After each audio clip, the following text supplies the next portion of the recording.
Hi everyone, how's everybody today?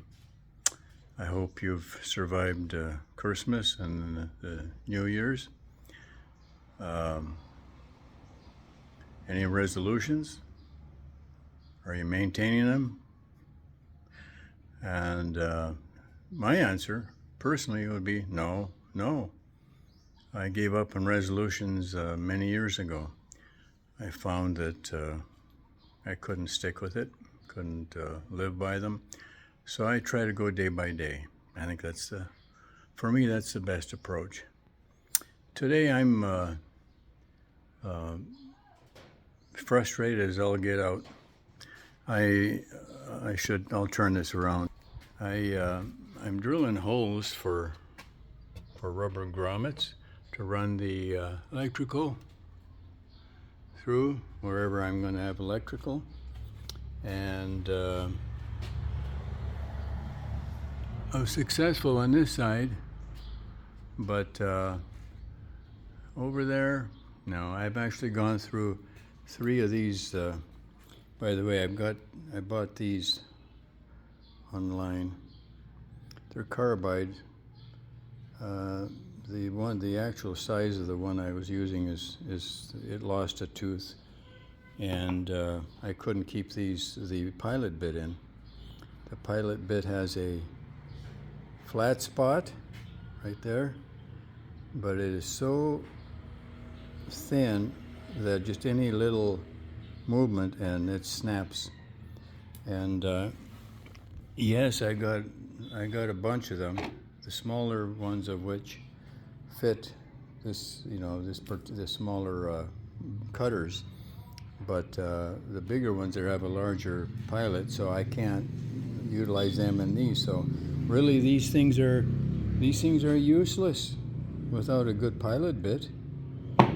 And you go online in Lazada, and there's 15 companies plus selling the same product. Yes, they have their name stamped on it, like Tolson and so on, but they're all the same. Upon closer observation, they are the same bit. So what to do? So I dug up some American-made. By the way, this is from China also. These step drills, they last about 2 holes. They feel sharp. Perhaps for wood they're okay, but after pre-drilling and trying to use a step drill, and I've used that one, and they're just useless. You need so much torque on them. It's just painful. So I dug through my toolboxes, and I can't find the 1-inch which I need, but this American-made one, you guys will recognize it. It's not even carbide, and the teeth still feel sharp, and I've cut a few holes with it, and there you go. I mean, look at it, and it's doing the job, but it's too big. It's 1.5 inches. So yeah, I'm frustrated because I can't use my rubber grommets now. I got some rubber grommets, the largest I could get were these 1-inch. Yes, and from China. And yes, they are. When I went on Lazada, the only company that was selling them was not Laz Top. It wasn't designated or considered Laz Top, nor was it Laz Mall. So I ordered a bunch, and I received only 1/2 of the order. In the meantime, they did not credit me back. That's what you get from China, a lot. Providing that is if you don't use the marketers online on Lazada that have the designation of Laz Top or Laz Mall. They're more careful as to what they try to do to you. But grommets would be the thing pulling wire through. If nothing else, I'm going to have to tape the edge where I can't fit a grommet. Put some bunch of tape around the hole. Because I don't want contact with the sharp edges, obviously. So that's where we stand. I am drilling holes also for just air movement, just so that the air can pass through. And of course it goes up and through there, and then one in this top plate there, which is double, and that should take care of any condensation issues. And of course some of these 0.6 studs have openings, like 2 per stud, and the scraps I used here, where you can just bend the little tabs back, and you've got good, good sized hole there. So there's no issue there. But so the wall breathes. It's sealed from the outside, as you can see everywhere, and from the inside, well, you're going to trap air, right? So that's why I resorted to make sure that we have holes, breathing holes, so all the way up, so that the walls can breathe. So anyhow, that's the deal on Chinese stuff. It's just garbage. It's just absolute garbage. Now let me say that I brought quite a bit of stuff here. Bauer from you know where, and Hercules, and they're made in China, but they're the U.S. company that has them made for them, I guess, are very conscientious and careful, and I haven't had any issues, except I did lose a switch on a cutoff, a battery-operated cutoff, and let's see what else. Oh yeah, there was a hammer combination drill that it fell apart. Now these Hercules are much better. They're a little more expensive, but these babies, they're a good deal. Both of them are up there, the drills, and that's what I'm using. There's not much available here by way of good tools. Everything's from China, and you don't know what you're getting. And you go online, and you're facing the same thing. I bought 2 Makitas online. They're at home. One fully charged battery. Believe it or not, I could not drill through 1.6 stud, 0.6 millimeter stud with this small bit. It's about 5/16. Couldn't do it. It just burned out. Now here's a small Hercules battery, which is just 2.5 amp. Most of mine are 5 amp. But this thing lasted me practically all day. In fact, it did, just drilling those holes. Yeah, so there you go. You know, there's a variation of quality. But Harbor Freight, actually, that's where these come from. And the Bauer. I probably wouldn't buy Bauer again, just because the Hercules just stands up better. Yes, a little more money, but you get what you pay for, right? Of course, that old Black & Decker saw I've had for, my goodness, ages, and I've got a worm drive also, but there's not a lot of wood cutting around here. So I did get me a Makita table saw, which I will be making a table for here shortly, and that's what all these marks were for, to laid that out. So I feel better after venting. Again, tools are something. I mean, when you're trying to build a house and things start falling apart, or you can't progress because something that's supposed to work on stainless steel, mind you, these bits here, it's supposed to be good for stainless steel, and they can't drill through a .6 millimeter regular steel stud without busting. And I mean, I've been using drills for most, well, since I was 18 or so, and I'm 72. So there you go. I kind of have an idea how you're supposed to do it.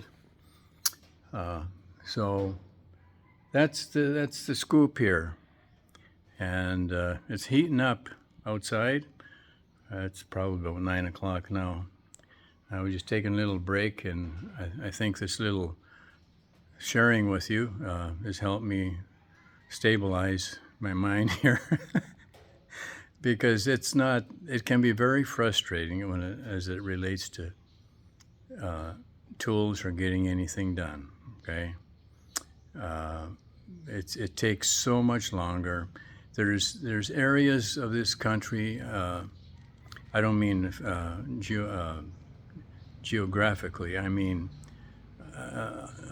advances in technology, etc. That can be so frustrating.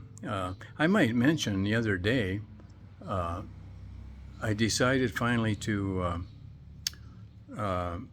go with Phil Health. I spoke of that before.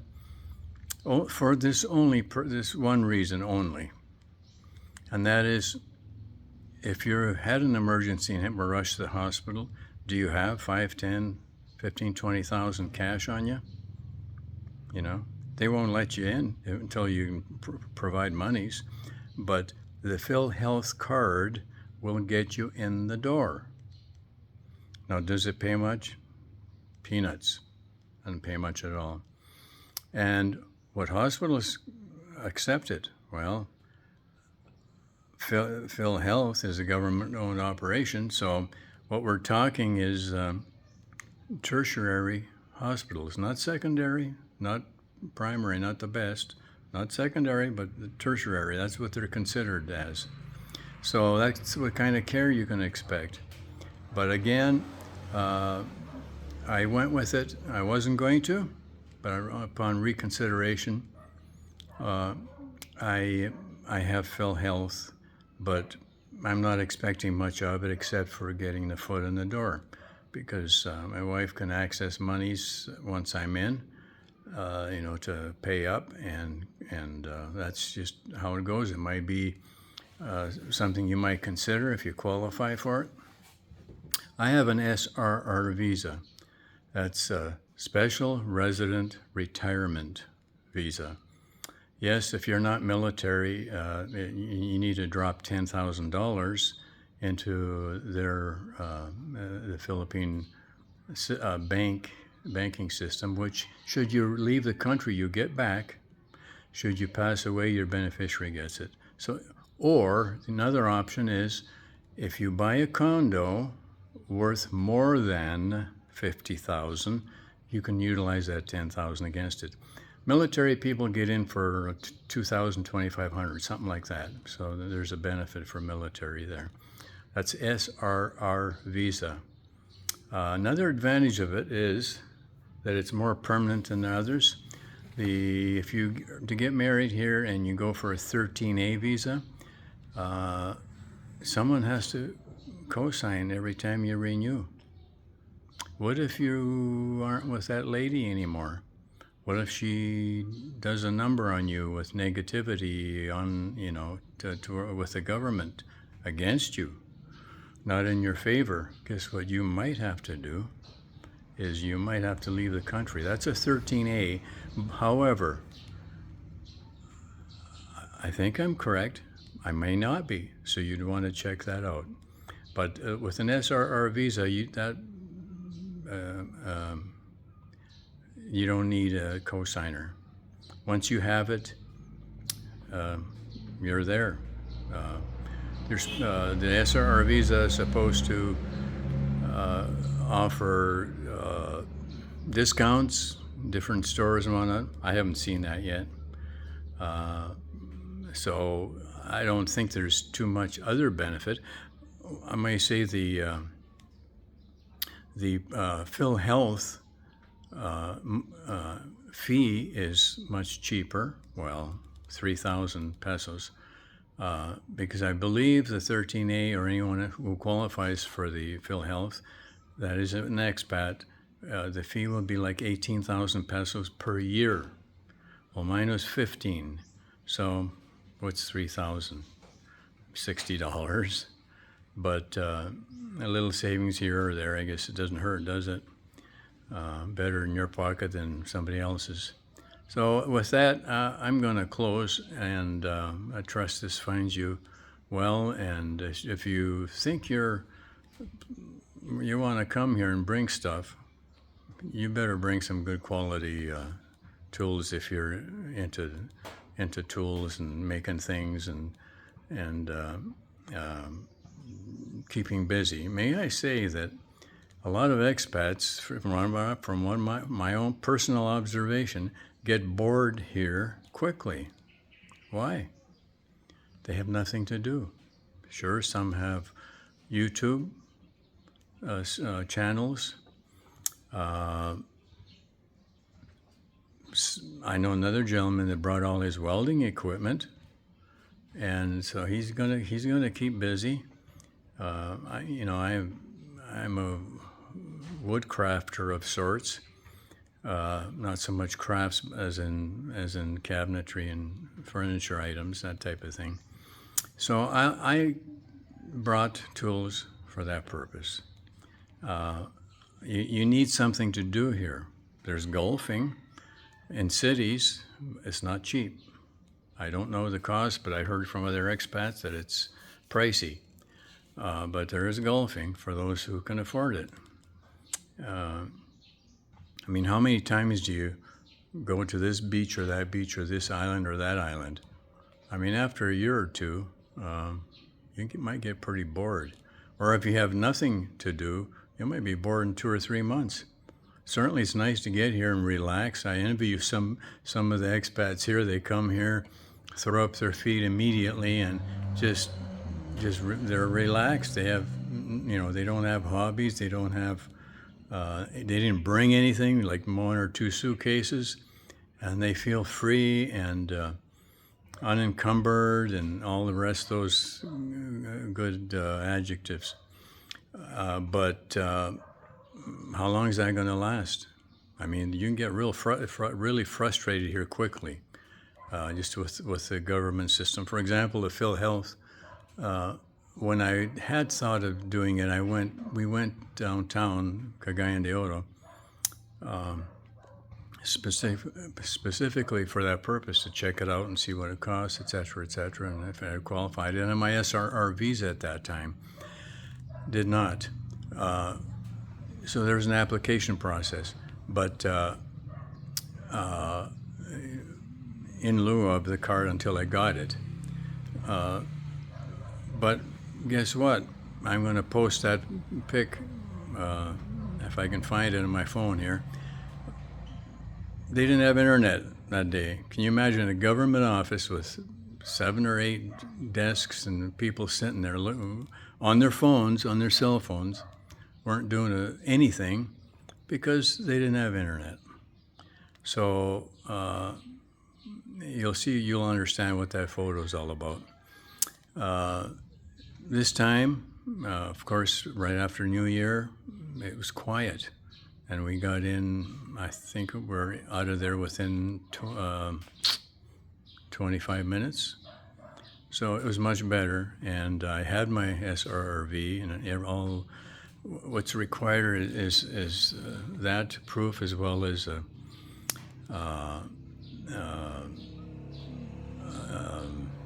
passport. What else did I have there? Birth certificate, a copy of it, and I mean, those 3 items is all I had, and that sufficed. And it's no cheaper to pay monthly or quarterly. I think it's quarterly, the other option. I just paid annually just to get over with it. I don't want to be bothered or forget, after 3 months. So that's what that's all about there. So at any rate, I've rambled on. I'm going to sign off, and until next time, take care of yourselves. Bye now.